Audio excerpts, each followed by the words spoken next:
Engineer बन गए आप। आपके वालिद साहब क्या चाहते थे कि आप क्या बने? उन्होंने कभी ऐसा बोला नहीं, क्योंकि मैं 15 साल की उम्र का था जब उनकी फौत हो गई, तो ऐसा कभी हमको मौका नहीं मिला कि वो बताएं क्या बनूं। लेकिन एक दो बातें बोलते थे जो मैं अभी तक याद रखता हूं कि यार जिस चीज में दिली खुशी हो वो बनना। और एक बात और बोलते थे कि वो मैं उनको बहुत बहुत करीब था, मैं उनके मेरे दोस्त जैसे थे, तो हमेशा बोलते थे यार काम करना और ना करो तो वो भी ठीक है, क्योंकि जो कुछ नहीं करते वो कमाल करते हैं, तो अगर ना दिल जाए तो मत करना। तो वो बड़े पोएटिक से थे। उन्होंने कभी मुझे नहीं कहा कि कुछ बनना, एक्सेप्ट वो कहते थे हॉकी जरूर खेलना, हमारा नेशनल स्पोर्ट है। वो खुद खेलते थे, तो I learn a bit of hockey. ऐसा नहीं कि मैं बहुत अच्छा हो गया, लेकिन सिर्फ उनको यह था कि स्पोर्ट्स जरूर करना और उसके बाद जो दिल में आए वो करते क्या थे? कमाल करते थे। नहीं, वो पहले वो लॉयर थे, लेकिन उन्होंने प्रैक्टिस नहीं किया, उनको लगा वो ठीक नहीं है। इंडिया के शायद, जहां तक मुझको मेरी मालूमात है, यंगेस्ट फ्रीडम फाइटर हैं, ताम्रपत्र मिला हुआ है उन्हें। और 14 या 15 साल की उम्र में जेल में भी गए थे फ्रीडम स्ट्रगल में। आई थिंक मौलाना अब्दुल कलाम आजाद के अगेंस्ट इलेक्शन भी लड़ा था, हार भी गए थे। और उसके बाद वो बहुत बड़ा उन्होंने एक बिजनेस किया, कारोबार किया फर्नीचर का, वो फेल हो गया। फिर ट्रांसपोर्टेशन का, वो फेल हो गया। फिर उसके बाद रेस्टोरेंट का, वो फेल हो गया। फिर आखिर में फ्रीडम फाइटर्स को एक छोटी सी कियोस्क दी जाती थी विलिंगडन हॉस्पिटल के पीछे दिल्ली में, छोटा सा। कहाँ पे? तो विलिंगडन हॉस्पिटल दिल्ली में। तो वो छोटे से कियोस्क में चाय बनाकर बेचते थे, और वो MA LLB थे, बहुत पढ़े लिखे थे, और मैं जो कुछ भी हूँ उनसे ही सीखा हूँ। और उन्होंने ना पॉलिटिक्स ज्वाइन की, ना कोई फायदा उठाया अपने फ्रीडम फाइटर होने का, बहुत ऑनेस्ट थे। और आखिर दिनों में उन्होंने नेशनल स्कूल ऑफ ड्रामा में उसकी मेस भी चलाते थे। मैं आपको पूछने वाला था कि मुझे जब पता लगा कि आपके वालिद, आपके father national school of drama में कैंटीन चलाते थे या मेस चलाते थे, तो I was very surprise, because I think मैंने ज्वाइन किया 75-78 से, और वो 74 तक वहां पर थे जी। और आप ये सारे एक्टर्स को वहां मिलते रहते थे। एक्चुअली कुछ अजीब सा रीजन है कि मैं एक्टर बन गया। मुझे लगता नहीं था मैं एक्टर बनूंगा, या ऐसी कोई सोच नहीं थी, फैमिली में कोई नहीं था कि एक्टिंग करेंगे। लेकिन मुझे लगता है वो फॉर्मेटिव ईयर्स थे। मैं सेंट कोलंबस स्कूल में पढ़ता था, जो गोल मार्केट में था, और मैं मॉडर्न स्कूल में बाराखंबा रोड में अपनी बहन को लेने आता था। उनका स्कूल 3:30-4 बजे खत्म होता था। तो वो वक्फा जो था 1 बजे से 4 बजे, मैं आके नेशनल स्कूल ऑफ ड्रामा में बैठता था। तो मैं एक्चुअली जिन जिन लोगों के साथ पला बड़ा हुआ हूँ, वो इस देश के सबसे महान एक्टर्स में से हैं। रोहिणी हट्टंगडी जी, राजेश विवेक साहब, सुरेखा सीकरी जी, राज बब्बर साहब, अजीत वच्छानी जी, रघुवीर Yadav. My God, these are all names of my seniors. या और मैं इन सबके साथ मुझे बहुत प्यार करते थे। मैं अभी अजीब लगता है कहते हुए, बट राज बब्बर साहब को बब्बर अंकल कहता था। तो उन सबके साथ मैं बड़ा हुआ। और अलकाजी साहब उस वक्त डायरेक्टर थे, हमारे गुरु जी। सूरज का 7वां घोड़ा, उनकी गोद में बैठ के मैं देखता था, और मुझे बताते रहते थे कि तो आप एक्टर कैसे नहीं बनते? आप क्या बोलते हैं कि मैं इंजीनियर बनना चाहता था, मैं आर्मी में जाना चाहता था? लेकिन वही पुराना किला में जाके हम बैठ के देखते रहते थे। अलकाजी साहब साथ में बिठाते थे और कहते थे देखो, उसमें अंडर स्टडीज होती थी, कभी अजीत वच्छानी साहब, कभी बब्बर साहब, डबल कास्टिंग होती थी। तो मुझे अभी भी याद है सारे डायलॉग्स।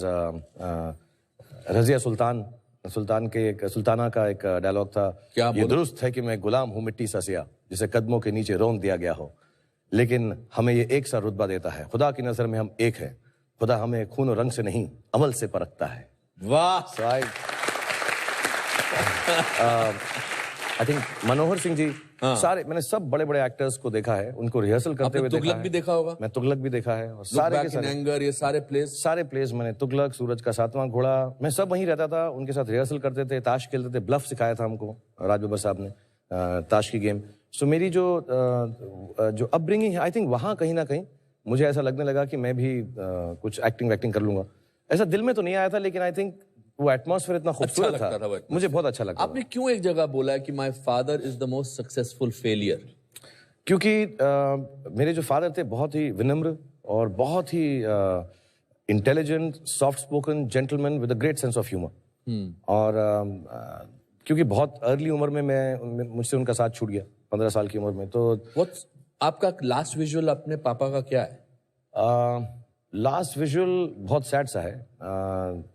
आई रिमेम्बर उन्हें कैंसर था, तो वो ठीक हो गए ऐसा कहा गया। तो हम उन्हें घर पे लेकर आए, तो उन्होंने वनीला आइसक्रीम मांगी थी, and that was the first time ही ate after 8 months of suffering from cancer, ये थ्रोट कैंसर।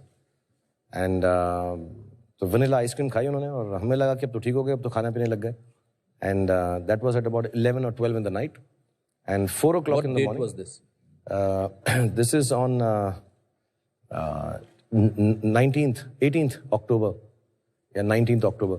And then 18 रात थी और फिर उसके बाद I went to sleep and my mother, I think, मुझे मालूम नहीं पड़ा, my mother woke me up and she said, Papa's in the hospital. वो वापस ले गए उनको. और जब तक हम पहुंचे 3-4 बज गए थे. एंड मेरा लास्ट विजुअल ये है, उनके पैर मैंने देखे और वो बहुत ठंडे थे जब मैंने उसे हाथ लगाया. And he had passed away. और that's the last visual. Then I didn't see his face. मैंने उनका चेहरा नहीं देखा क्योंकि मुझे बहुत दुख हुआ. और बट मेरी उनसे आखिरी मुलाकात यही है कि वनीला आइसक्रीम खा रहे थे. उसके बाद मैंने उनको नहीं देखा. Sorry to revive these memories, but just उसके कितने दिनों बाद आपके मम्मी का देहांत हुआ? He expired in 81. Mother expired, उनका देहांत हुआ 1991 में, 10 साल बाद.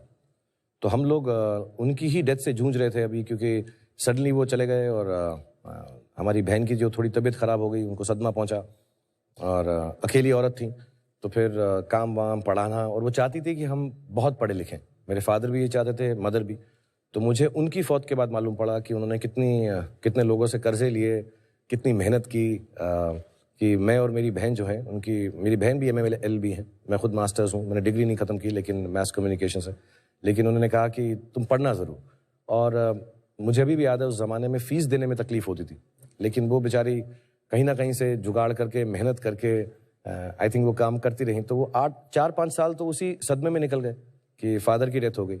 और जब तक हम उससे बाहर निकलने वाले थे, हमारी जो माँ थी बिल्कुल हेल्दी थी, बट सडनली एक दिन रात को उनको ऐसा कुछ दर्द हुआ पैर में और गए. उन्होंने कहा डायबिटीज़ है, और देखते देखते 1.5 महीने में उनकी भी डेथ हो गई. आप पार्किंग लॉट में प्रे कर रहे थे और आप वापस नहीं जा रहे थे अपनी मम्मी को मिलने, क्योंकि आपको लगता था कि अगर मैं प्रे करता रहूंगा तो my mother will not pass away. या बत्रा हॉस्पिटल है दिल्ली में. हाँ. और उसके ICU में थी. उस जमाने में ICU में अंदर नहीं जाने देते थे, अब तो सबको जाने देते हैं. तो मुझे किसी ने कहा कि तुम दुआ करते रहो, और जब तक दुआ जारी रहती है तब तक अल्लाह मियाँ जो हैं सुनते रहते हैं. सुनने में तो मसरूफ़ रहते हैं कि कुछ एक्शन नहीं लेते. तो मेरी एक ही दुआ है, मुझे एक ही आती है, मैं सबको सिखाता भी हूँ. और स्पोर्ट्स की दुआ है, नस्र मिनल्लाह व फतहुन करीब, कि खुदा मुझे शक्ति दो कि मैं जीत सकूं. हर दोबारा बोलना एक बार, क्या? नस्र मिनल्लाह व फतहुन करीब. ओके. कि अल्लाह मियाँ मुझे आप ताकत दें कि मैं हर सिचुएशन में जीत सकूं, उसे फेस कर सकूं. सो मुझे बोला गया कि उसको 100 बार पढ़ें और अच्छा होगा. तो मैंने कहा मैं कुछ ज़्यादा ही कर देता हूँ, वैसे ही ओवर एक्टिंग करता हूँ, मैं ज़्यादा कर देता हूँ, एक्स्ट्रा चांस क्यों लूँ. तो I kept on praying and I remember the doctor came down and he said आप अलाउड हैं ICU में. जिसका मतलब यही था, तभी अलाउ करते हैं जब आई थिंक लास्ट घड़ी आ जाती है. और तो I didn't want to go. मैंने कहा मैं नहीं जाऊंगा, दुआ करता रहूंगा तो शायद वो ठीक हो जाएंगे.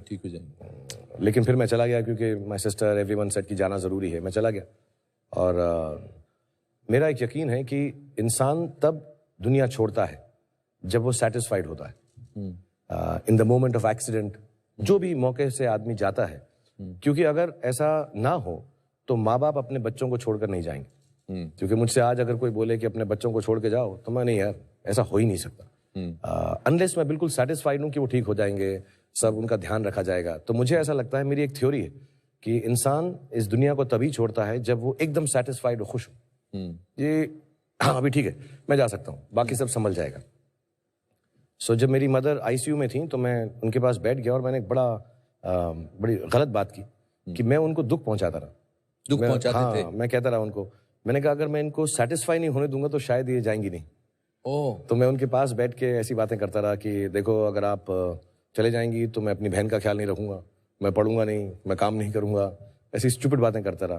तो मैं ऐसी छोटी छोटी बातें करता रहा उनको कि उनको तकलीफ पहुंचे कि यार अभी मैं सेटिस्फाइड नहीं हो सकती, मैं जाऊंगी नहीं, तो मैं जाऊंगी नहीं. और वो मॉनिटर होता है, वो पू पू पू पू पू पू करता रहता है ऐसा करके. And I think they don't declare you dead till your heart stops and your brain stops. तो वो कभी कभी ऐसा 250 पे जाता था, फिर 5 पे आ जाता था, 250 पे जाता था। जब 250 पे जाता लगता कि यार डिससेटिस्फाई हो गई। बट आई थिंक ये सब बिलीफ होते हैं बचपने के। उनको जाना ही था और शायद वो सेटिस्फाइड थी कि मैं अपनी बहन का भी ख्याल रखूंगा, जिंदगी में ठीक ठाक कर लूंगा। तो God knows better and mother knows the best.